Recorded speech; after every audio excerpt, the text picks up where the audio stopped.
Hello everyone, before I get into the video, I just want to make a big disclaimer. This video is the extended version of how to make Guyanese roti. Explaining it to persons who don't understand the technique. You know, one day your roti may come out perfect, the next day it may not come out perfect. But in this video, I am here to explain all the things that I've learned about roti making and how you could get your roti to come out the way you need it to come out each and every time. So with that being said, if you're looking for something to just show you real quick how to make roti, this is not the video for you. This video is for persons who would like to sit, take notes, take the time, learn why roti comes out a certain way, why it tastes a certain way, the texture and everything. I am also making this video for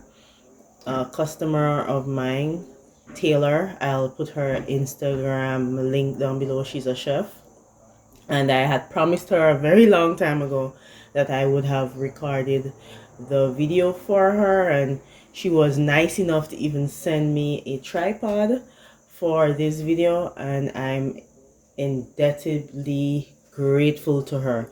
This video will be unedited, and the only edits that I'll be making is when you have to pause to make the roti rest or make the pan heat up and so forth. So let's get into the video. First and foremost, I must say that if you are here and you may not be able to make roti each and every time, including dal puri, aloo roti, even chapatis, you could order roti from me at www.shoprotidarling.com. I ship roti to any part of the world, any country.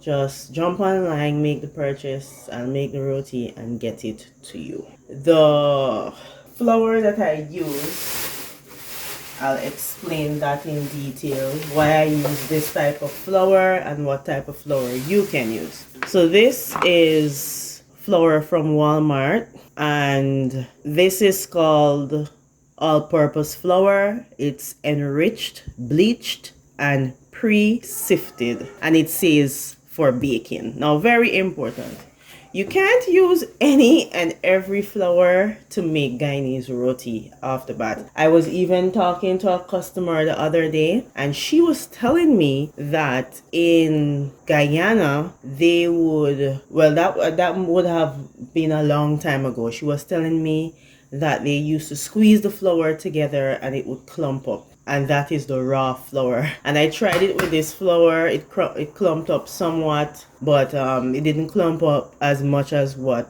she would probably have had experienced back in the day. Now, what I've learned is that different types of flour give you different types of results in making roti. Baking flour is one of the best flours to use. You could also use, someone actually told me that they have used pastry flour, and then there's I think there's cake flour, if I'm not mistaken, and then there is all-purpose flour.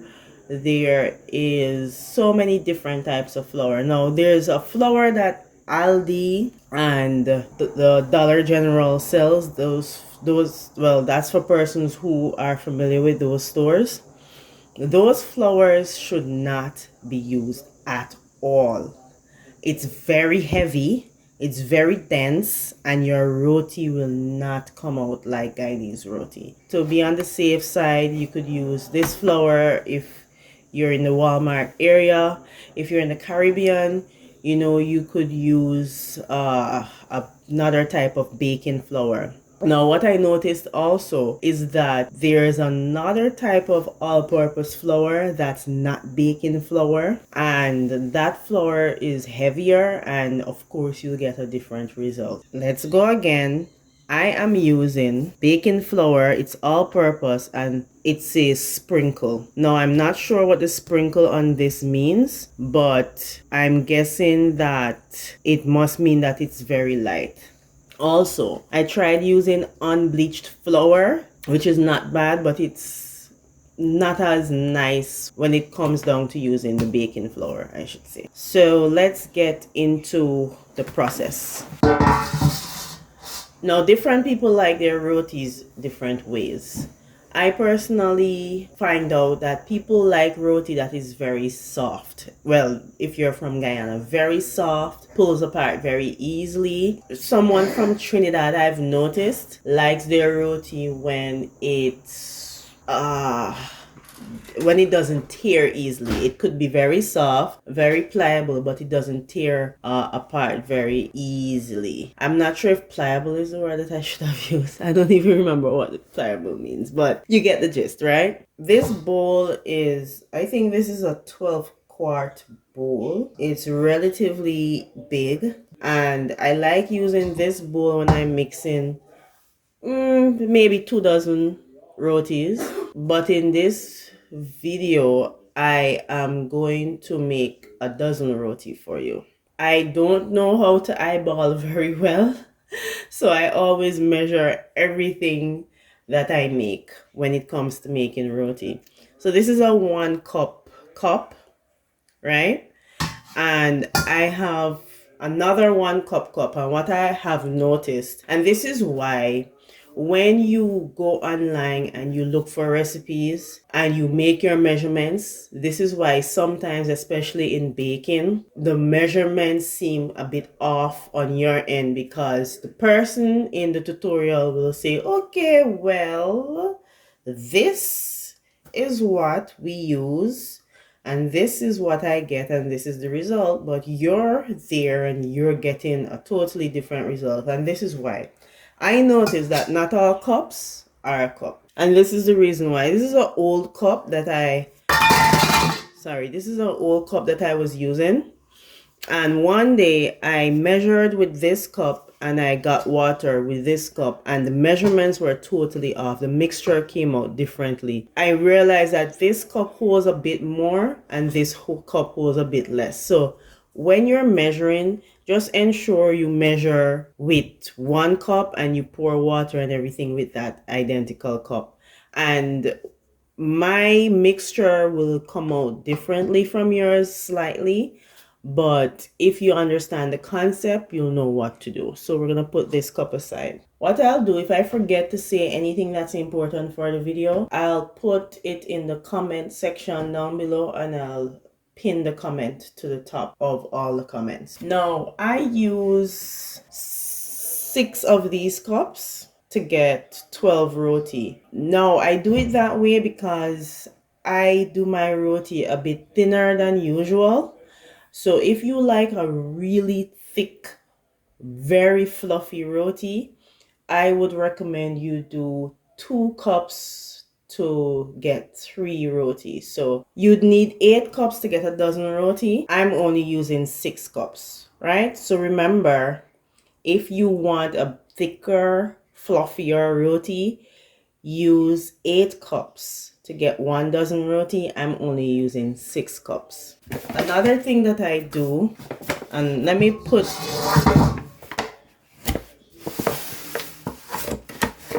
I just want to show you this. I may have to cut the bag open to show you this. Just cut the bag open.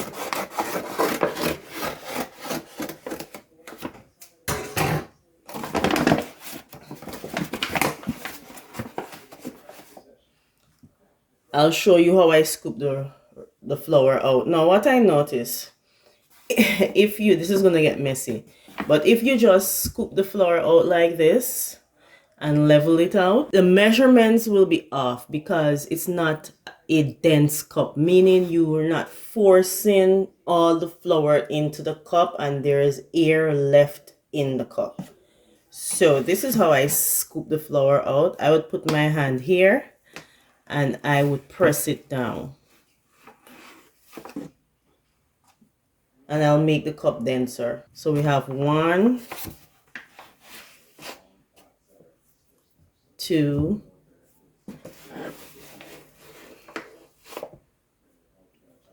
3, 4,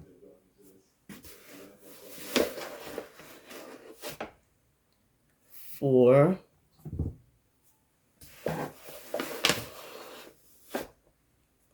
5,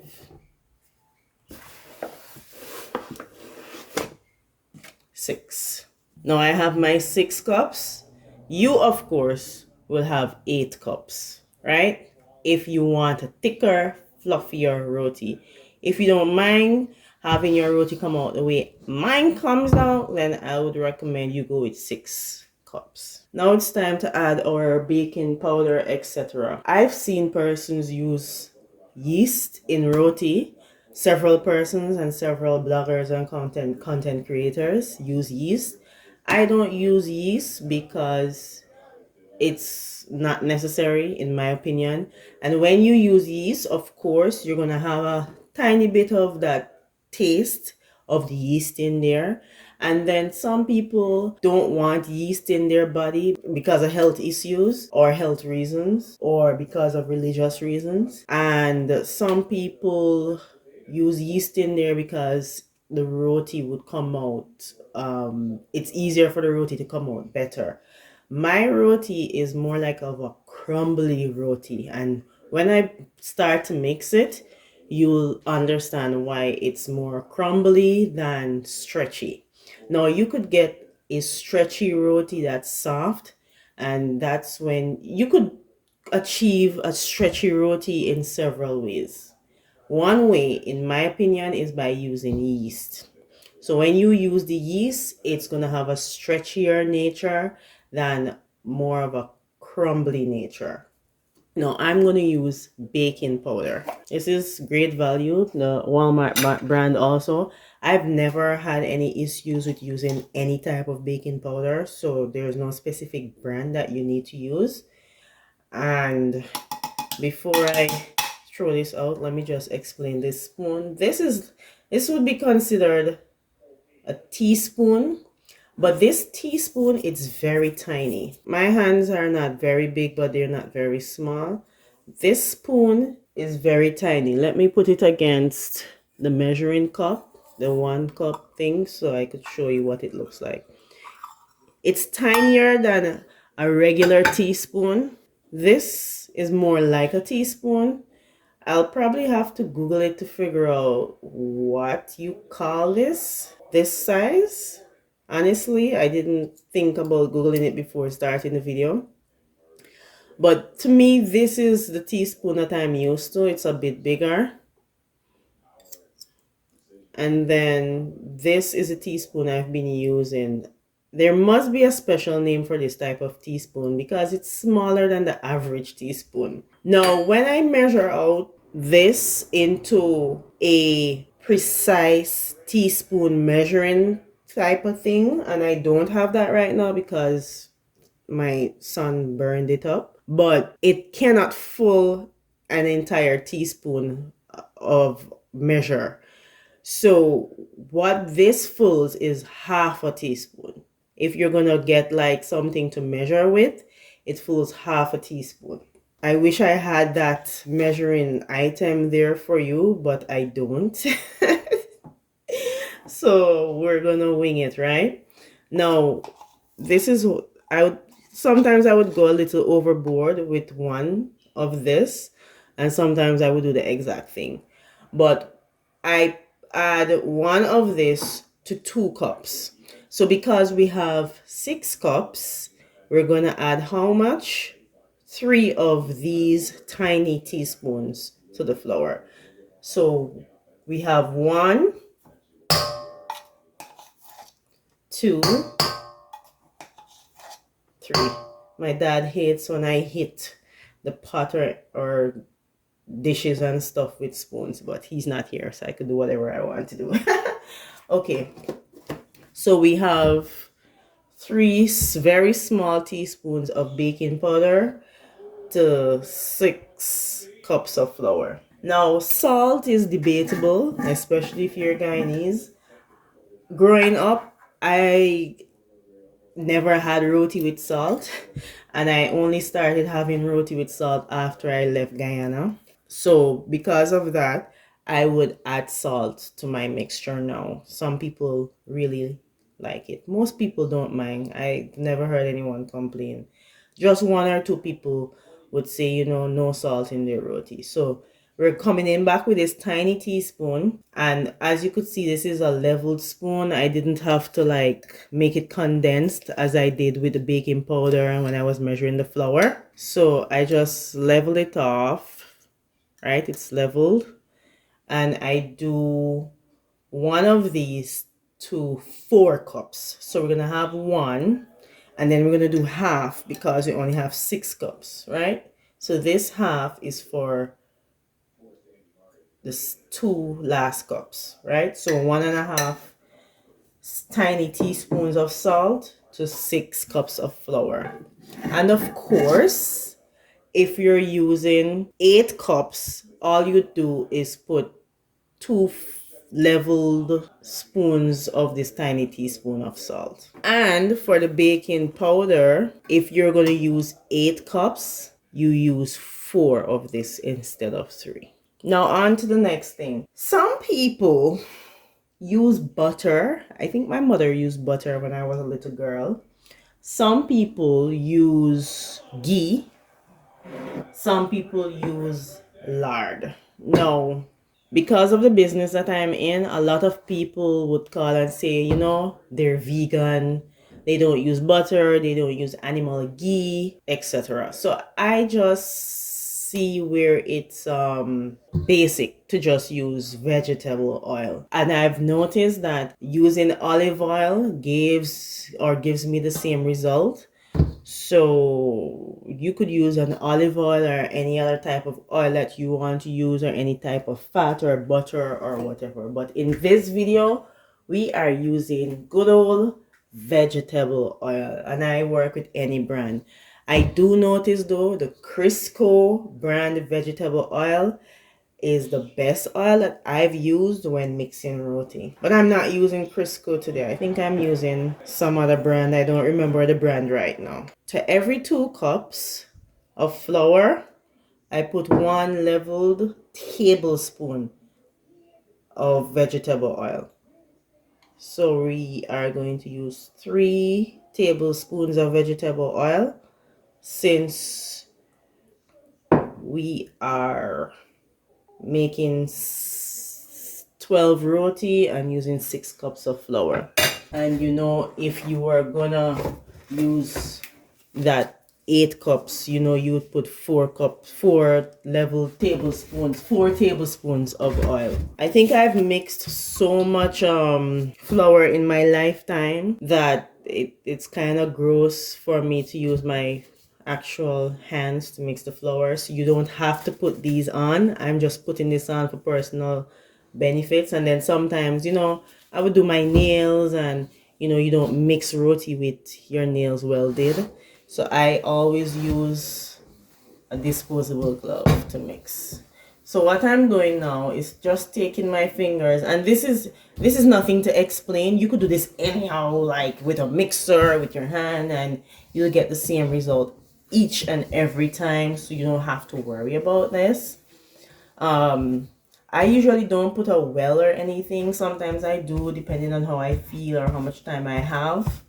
Sometimes I would put a well, sometimes I don't. Now this part is very important. Very, very, very, very important. Now, earlier I mentioned that my roti has a crumbly texture. Now, to get the crumbly texture, I do not squeeze my roti flour together. I will repeat, please do not squeeze. If you want your roti to come out just like mine, don't squeeze it. And I should have mentioned this earlier in the video. This video is this long because I want persons to understand that any technique, any measurement, anything that's off will not give you the same result. And that's why a lot of people struggle with making roti, because they think that you could just do whatever.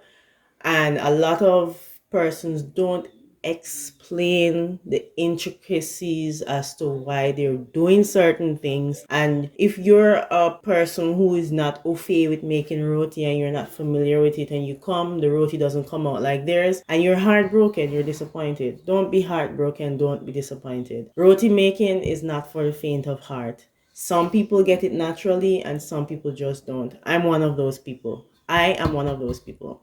I have a roti business, but I still struggle with making roti sometimes because, I'm not a top chef or anything like that. I got into this business by providence, and I'm here, I'm sticking with it. And over the years, I've learned things, and that's what I'm sharing with you here in the video. So this cup, I'm going to fill it with water 3 times. Now, this is a measurement that I use. To every cup and every half of a quarter cup, to every cup and a half of a quarter cup, I don't want to confuse you, I'll explain. I put to 2 cups of flour. So I fill this up with water, and then where this line is here, right? Half of this line and a cup of water serves for 2 cups of flour. It's sometimes it's off, sometimes it's not off, because the flour, I'm not weighing it, I'm measuring it. And sometimes the flour would not be as level. Sometimes it's a little bit more or it's a little bit less in the cup. So when you get the exact measurement of water, sometimes the dough is too soft or it's too stiff. So I just gave you an average of what I add for water, but I'll show you how I get it perfect. Now I see some people using warm water in their roti. I don't want to assume what their reason for that is. I noticed that I could use cold water or room temperature water and my roti comes out great all the same. So this is 1 cup. This is 2 cups. This is 3 cups. Now I'm not done adding water, right? But because I don't want to make the dough too soft and I want to ensure I get the right consistency, the extra water that I was mentioning earlier, I'll add that in the last part of it. So this is an example. Where is the measurement? Okay, so here it is. So to every 1 cup of water, I always add half of a quarter cup. And this would be the line. So because I'm mixing 6 cups of flour and I would need 1 cup of this and this half of a quarter to every 2 cups of flour, this is what I'll do. I would know that my water line for the next set of water that I put in there would have to be like half of a quarter, and then a quarter, and another half. So the line would stop here, right? So I'll fill this cup and I'll ensure that the water stops here. I wish I had a glass cup or glass measuring cup to show you where the water would stop, but I hope you're getting the gist. Anything you don't understand, I'll comment down below and I'll explain in detail. This is what we'll do now. I take my fingers, just like if I am using a mixer or my hand is like an extension. I take my fingers like spider legs, and I put it to the bottom and I just go around and around. What I'm doing, I'm gathering the flour. I'm not squeezing the flour together. If you've mixed pastry before, you'd be very au fait with what I'm doing. So when I'm done doing that, this is what I get. And this is not, do not squeeze the flour. I cannot emphasize enough. Please do not squeeze the flour because we're making a very nice, soft, crumbly roti, right? Do not squeeze the flour. All I'm doing is mixing everything together. Now, because I didn't finish adding all the water, as you could see, the dough has not formed properly yet. So for all the dough that was formed, right, I just usually put it aside. As you could see also, I am not squeezing the flour. So watch me put that aside. I put all the dough aside, and then all the flour that is still there, right? I kind of like take my gloves off and I go in for the water, the balance of the water. Now this is the approximate amount of water that we would add, the additional that I was measuring for you earlier. Remember, I was showing you this line and then we'd stop here in the middle of these two lines, right? So that's an approximate amount. And I go in and I add that water a little at a time because, as I said, we don't want our dough to be too soft and we don't want our dough to be too stiff. If your dough is too stiff though, don't worry about it. There's always a technique to overcome that. So I add it a little at a time. I'm not really squeezing it together. I'm just bunching it together, like, you know, ensuring that everything sticks.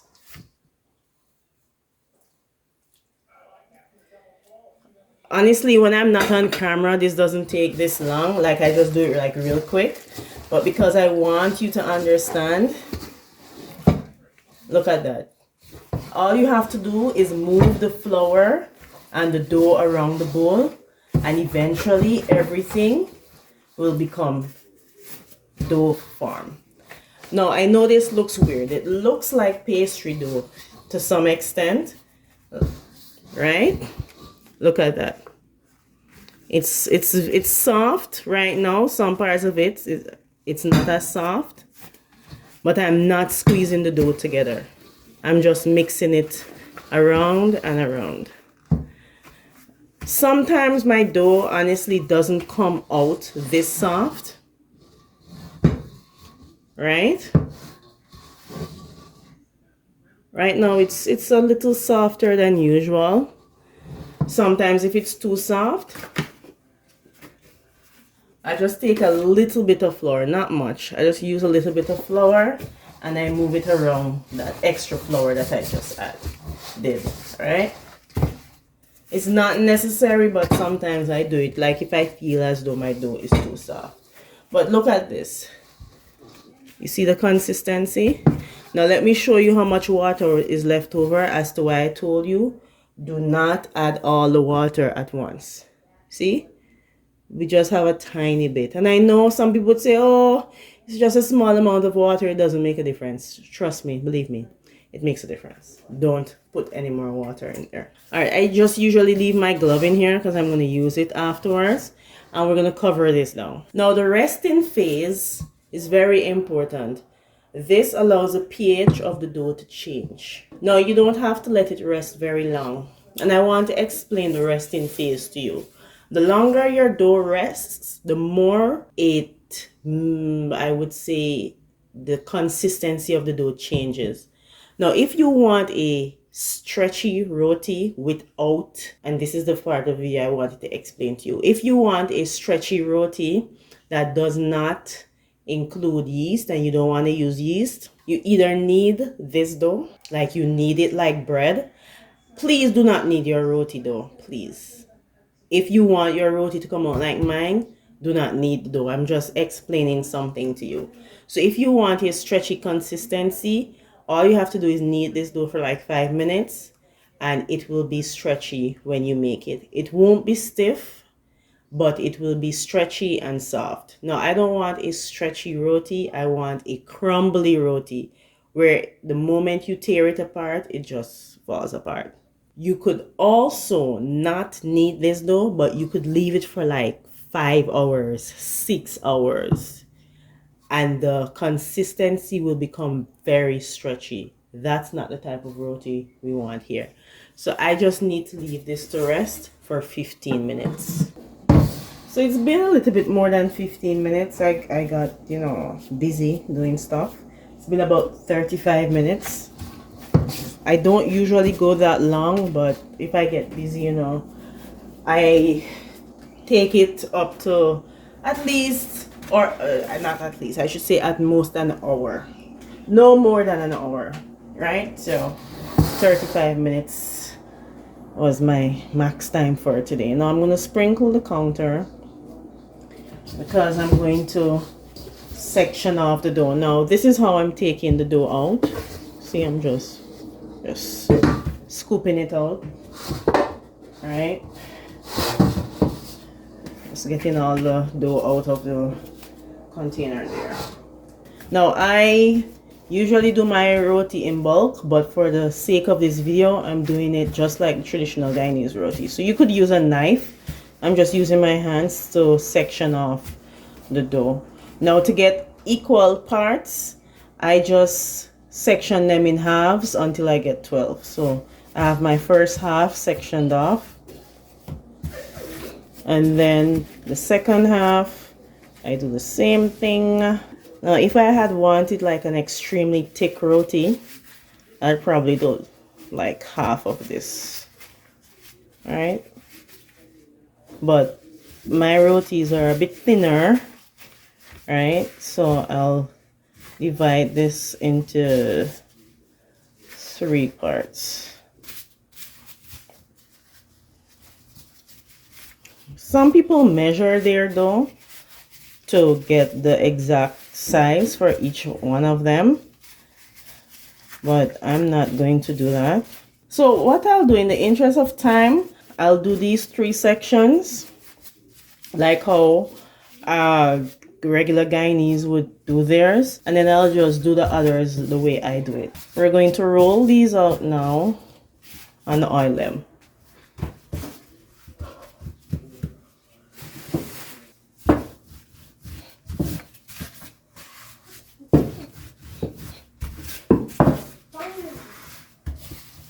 Now you don't have to worry about getting the roti wrong right now, because we're oiling it.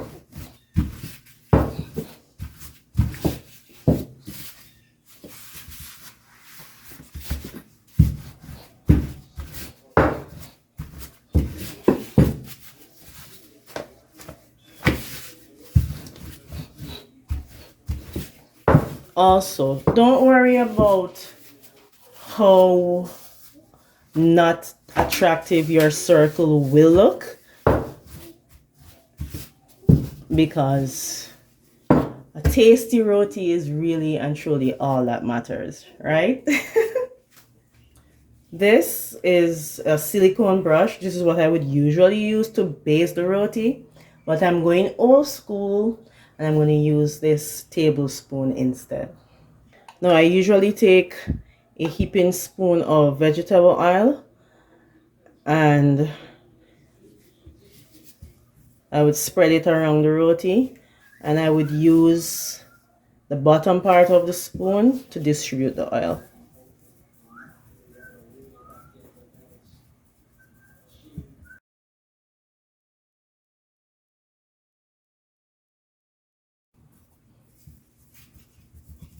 Now if you see the dry sections here and here, you could just put a little bit more oil. It's up to you.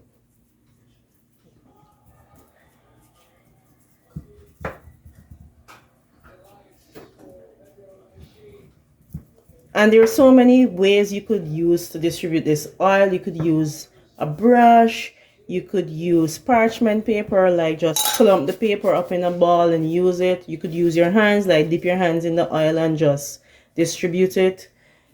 You could work it any way you feel fit, or you see fit, I should say. Now I should have mentioned that in the beginning of the video when I was mixing the roti dough, I noticed that some people would mix their dough like kind of stiff first, and then they add water and oil and go in. I don't do my roti dough like that, because to me you get like a stretchier tendency, and then if you're not too careful, your roti is a bit stiff also when you do it like that. And that's why I didn't even need my roti. I just ensured that the flour got wet and formed the dough to form that crumbly dough-like texture kind of thing. Like, so this is like very similar to pastry dough, but it's like the soft sheet-like cotton-like version of a pastry dough. I had to change that knife. It had a bit of rust.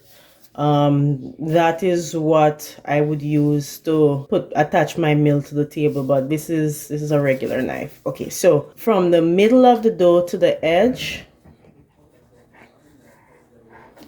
we create a cut there, and then you roll it into like a cone, and you go all the way around.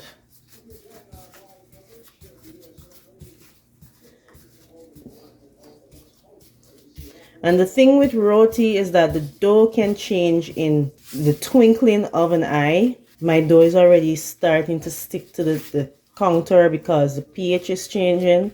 And I never recommend leaving the dough too long.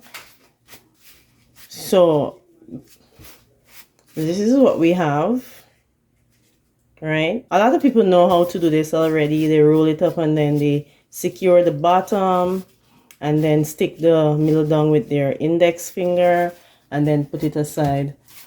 Honestly, my roti doughs don't look very neat, but they always are tasty. That's when I get it right. They're usually tasty, I should say. So I'm just gonna go ahead and roll the other two.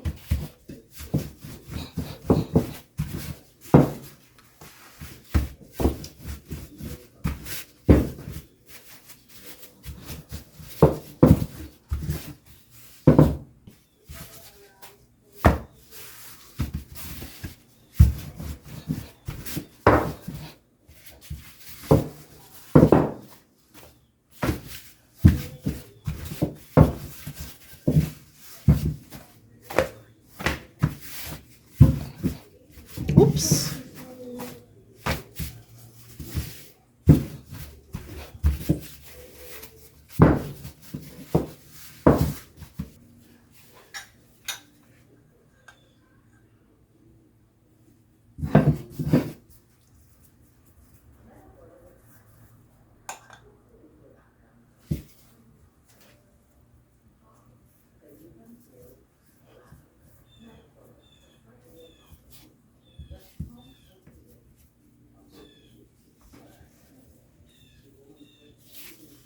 Sometimes I would just take my hands and distribute it. So this spoon thing is taking too long. Honestly, guys, I don't use a spoon, to be honest, but this is how my mom used to do it, so I'm just going like real old school. You could use the brush. Another thing too, if I take my hands and I run it over the dough like this, you'd see like excessive oil, and that's why I don't use a spoon. I use a brush. You could like scoop it up and you could see like you could throw that back over into the cup, but you don't have to. I'll just use it all the same. I see some people use their finger to make that little cut to the side. As I said, it doesn't have to be neat. It's all in the taste. Okay, so I'm gonna tuck the bottom in. I didn't explain this earlier when I was doing the first one. And then I'll just, I think you could tell that this technique, I don't use it at all. So it's not going to be very neat. But I'm going to come off camera and I'm going to roll the rest out. I'm going to oil the others and then we're going to make the magic happen where we roll the roti out and put it onto the stove or onto the pan, I should say. For heating, I want to explain what's going on here. Now, this is a cast iron roti pan. It looks like this on the edges because, I don't know. I use the pan a lot and sometimes I would leave it on the heat. As you could see, this ring here and that ring would represent these two rings. I just turned it in a different section or direction, I should say. So I really don't know how to use my pan without it getting like this. If you have any suggestions, just comment down below. Maybe I need to take it off the heat immediately after, and sometimes I get so busy, customers are calling me and I'm answering the phone and so forth. So what I started doing, as long as a customer calls me, I would turn the fire off or the heat off temporarily and then turn it on back. But I try not to leave my dough resting for too long because it's going to change the consistency of it. For those who eat Hawaiian buns, have you ever had like an Hawaiian bun and it tastes totally different from what you would expect, or the texture is totally off? And that's because dough is very sensitive. if you don't watch it by the time, the degrees, the everything, the everything, it could taste different. And I picked that up in an Hawaiian roll, and this is something that is international. It's sold everywhere. Everywhere you go, you see Hawaiian buns, right? So it's the same thing that goes with roti. If you leave the dough too long, your roti is gonna taste different. Like a lot of times my customers will call me and say, listen, the roti never tastes as the same as it did the last time. And so roti making is time sensitive also. Do not leave your dough resting too long. Now I want to discuss the heating. My pan is big. I think this is a 15-inch pan, which is very big. Most roti pans are like this small, and this is really much bigger. This is a basic electric stove that comes with apartments here in America that I'm using. Until I upgrade to something else or whatever, I have to put the pan on 2 burners. It cannot survive on 1 burner. Even the bigger burner over there, it just cannot survive. So I've been doing this for years. Also, roti can be made on practically anything. I'll try and insert some stills here to show you the first thing I started making roti on. It was my oven top grill, my stove top grill, and then I had this roti pan made that was not cast iron. That worked, but cast iron works the best because it distributes the heat better. Now let's talk about the actual heating. This section here, I usually put it midway between high and medium. Now, what this allows my roti to have is little brown spots on it, right? So you don't want brown spots, then you should put it like a little below medium. But my roti has brown spots. I try not to burn it too much. Using a cast iron roti pan is not gonna burn too much, but if you use something else that's not cast iron, it will burn if you don't watch it, right? So we're gonna leave this here. When I'm done making the roti, I'm going to clap it and put it in the stainless steel colander, but I'll line it with some deli paper, or what you would call parchment paper or grease paper, or whatever it is you call it wherever you live. And I like putting it in stuff like this because it keeps it from drying out. Well, my roti kind of doesn't dry out. Like, I could leave my roti open and it won't dry out. It would get like a bit of crust on the top, but it would still be like soft, right? But I like to cover it all the same.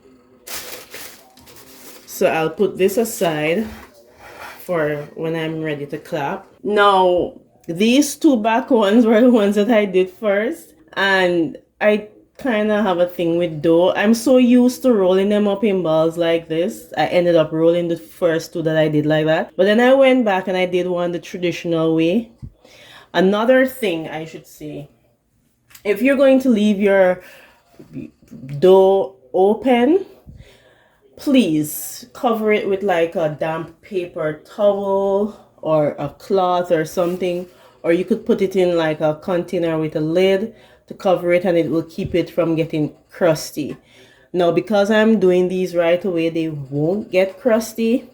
And during the winter, when you have on your heater, the heat from the heater will blow on the dough and get them crusty really, really fast.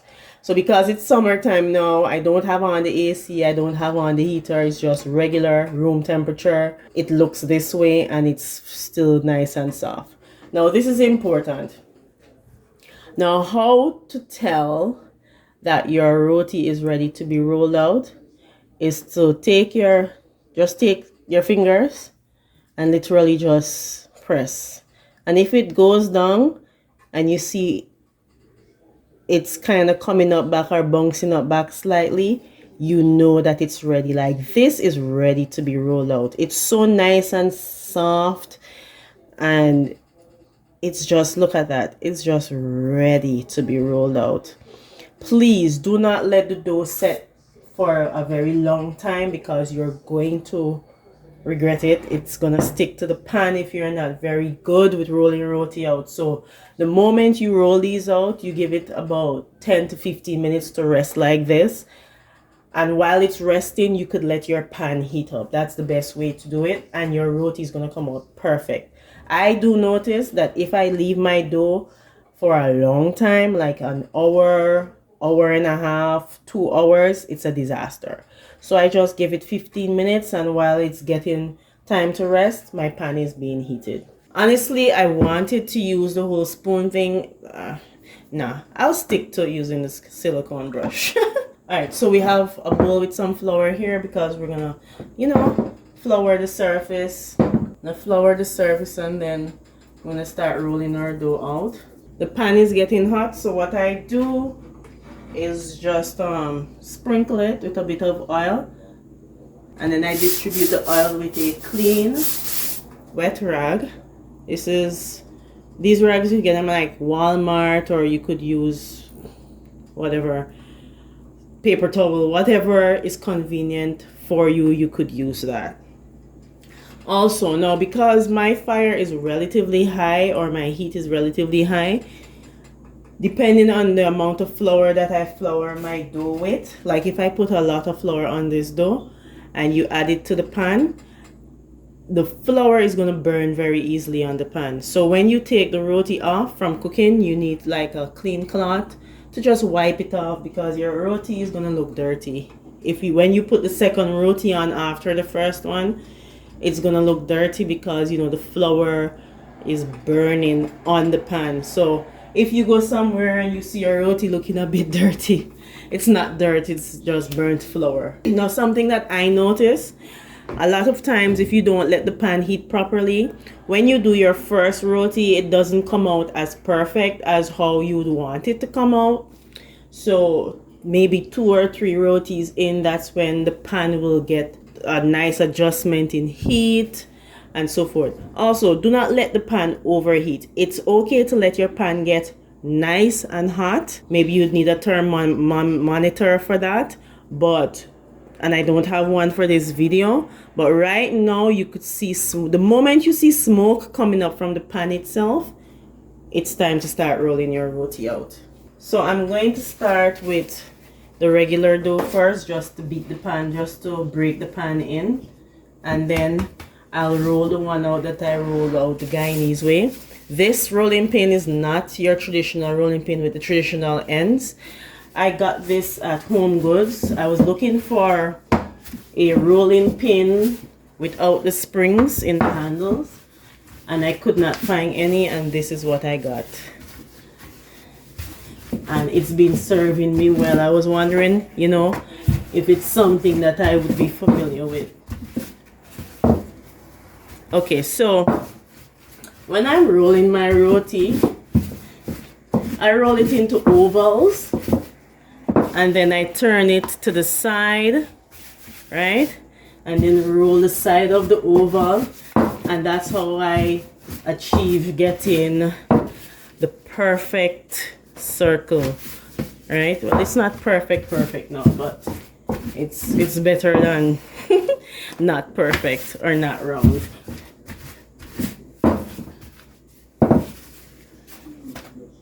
Now I go about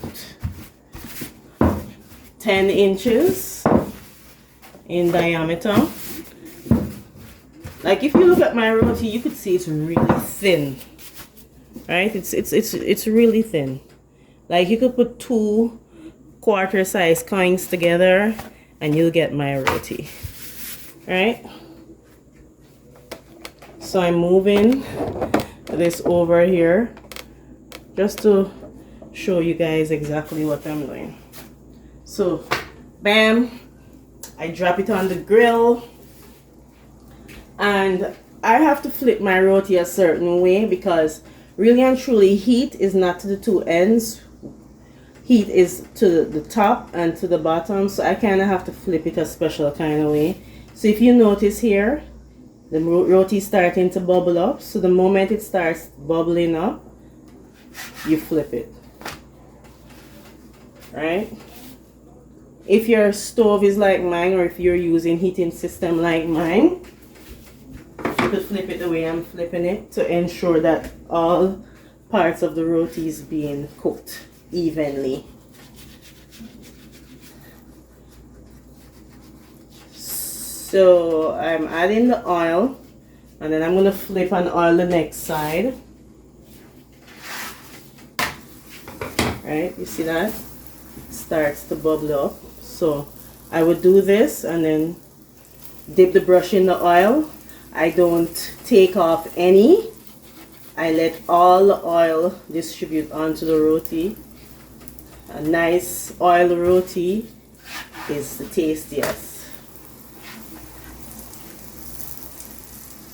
Alright, now these are the brown spots that I was referring to. I remember what I said, if you don't want any brown spots, or if you don't like your roti with brown spots, you turn the fire down to below medium. Look at that.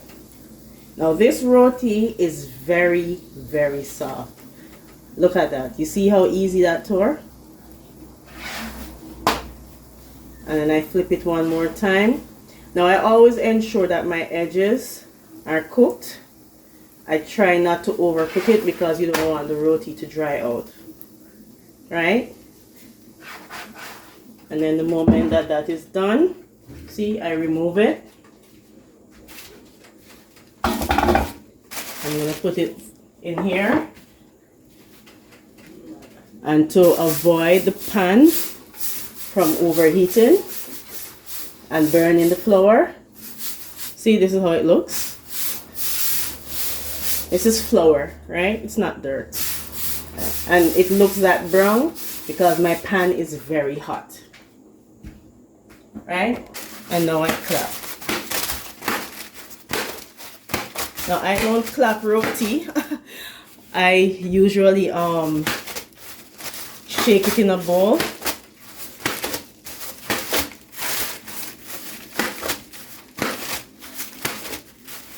Look at that. Now remember, my roti is very thin, and although my roti is very thin, you're seeing a ton of layers here, and it's very, very soft. Look, let me show you. I'm not even holding the roti, it's burning me, but let me just turn off the stove. This is what I was talking about. I just took the heat from the stove because I don't want the temperature to be too hot. My roti is not going to come out too nicely if it's too hot, right? So I turned the stove off just to show you. Right, so this is just to show you how soft the roti is. See, I didn't even hold the roti and it's falling apart. Right? Now, for customers who want wraps, I knead the roti a little bit. That's a tip there. So customers would call and say, listen, your roti is breaking up too easily. We want to make a curry wrap, right?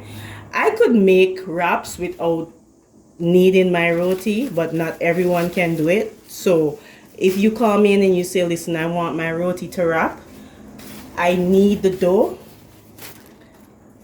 and then I make the roti. But this is not that type of video. I'll make all these type of videos going forward in the future, but this is just an example. So this is a roti using this type of ball. Now we're going to make the roti with the traditional Guyanese roll that we did, and we're going to do that now. Also, let me bring this back. If you're worried about drying out, just do this with the paper and it will keep it nice and moist. So here we go. This is the one that we rolled like how Guyanese usually roll their roti. But before I roll this, I usually like tap it down, or I would put the dough in the flour and flip it, shake it off. You can do it however. Now let me turn my stove back on because I'm regulating the heat. I want to ensure that it's not too hot, not too cold. So, okay, so this is the first one. Another thing that I really need to ensure that I tell you to do is not to press down on your roti. It's not you're not making compressed roti, you're making nice fluffy roti. So all you have to do is don't press your entire body weight on the roti and you roll. That's all I'm doing. My body weight is not here. I'm just using the weight of my hands and I'm rolling it into the oval shape. That's how I get a wrong roti. And then I turn it to the sides. These are the two sides. And then I come like that. If you notice, you see the pattern here from the stuffing that I made is formed. You can see it slightly there.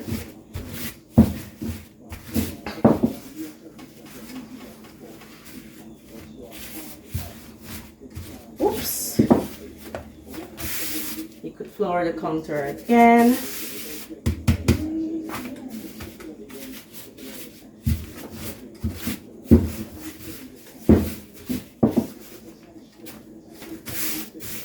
As you could see, my roti is not perfectly wrong on the edges. This is not that type of video either, so don't feel bad or any type of way if your roti doesn't come out like that. I should have turned it on sooner.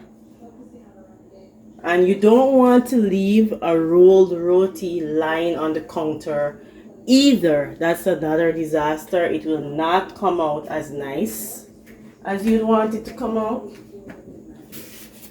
So let me just drop it onto the pan now. This one is not gonna get as burned as the first one because the pan, I would have wanted it to be heated a bit more, but that's fine. Now we're waiting for the bubble moment. You know, when you see bubbles coming up, usually if I had even heating, you'd see the bubbles coming up every part of the roti. Now I'm going to just pour the oil up on it without brushing the brush off or easing the oil off of the brush. I want everything in the brush to hit the roti. And then I'll flip again. So you notice this one is not as burnt as the first one. So as I said, you could regulate your heat. You could regulate whether or not you want a lot of brown spots, how dark or how light you want your spots.